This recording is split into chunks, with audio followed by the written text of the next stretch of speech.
Hey, my friends, Tony back again for another segment of Degeniusized Adults. Now, for those that don't know what I'm talking about, I shared a quote in another segment that went something like this. It was Buckminster Fuller. He shared that all children are born geniuses. 9,999 out of every 10,000 are swiftly, inadvertently degeniusized by adults.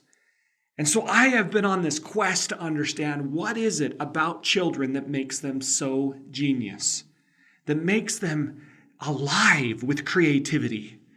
And I want to share with you some experiences of my boys. So I have a 10-year-old and a 6-year-old, and so they're my test subjects a lot of times. And I'll be driving in the car.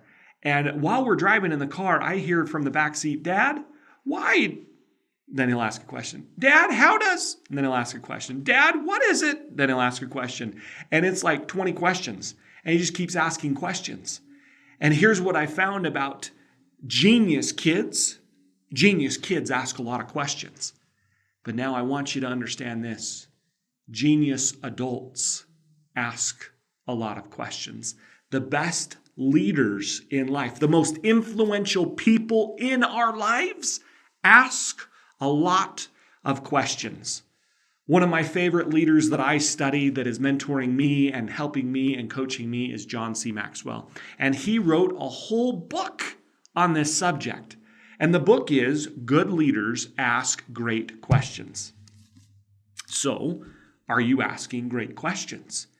I love the quote, and I read it as I was kind of flipping through this book of Good Leaders Ask Great Questions. And it's in the very first chapter, the second page, and he's asking, why are questions so important? And he quotes the IBM founder, Thomas Watson. And Thomas Watson said, "The ability to ask the right question is more than half the battle of finding the answer."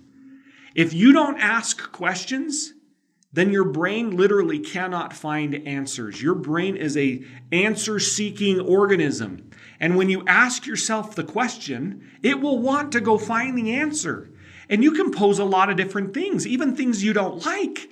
You can ask yourself, why don't I like this? Why don't I like vegetables? And your brain will actually go and try and find the answer. That's what it's conditioned to do. It will find the answer back in your childhood of why you don't like vegetables, whatever it is. So ask yourself lots of questions. Ask yourself, why do you put your right leg in first in the morning when you put on your pants, or your left leg? Why do you shower with your left arm first? Why are you left-handed? Why are you right-handed? Just ask yourself a lot of questions, and questions create awareness.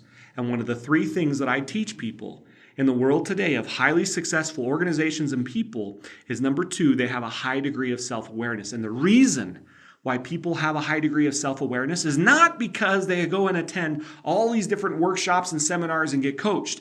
It's their ability to ask themselves the hard questions and then be willing to be brutally honest with the answers. And so, are you willing to go through that? Are you willing to ask questions? Ask lots of questions of life. Ask lots of questions of others. Ask, and I guarantee you will receive. So, part 1, in reclaiming our brilliance, in reclaiming our genius back that was inadvertently taken from us, is to ask lots of questions. Are you willing to do that? Go and ask lots of questions. In fact, ask us some questions. Just ask some questions and we'll see if we can help you or guide you to maybe an answer or 2. But ask questions and watch how much brilliance and genius comes back to your life.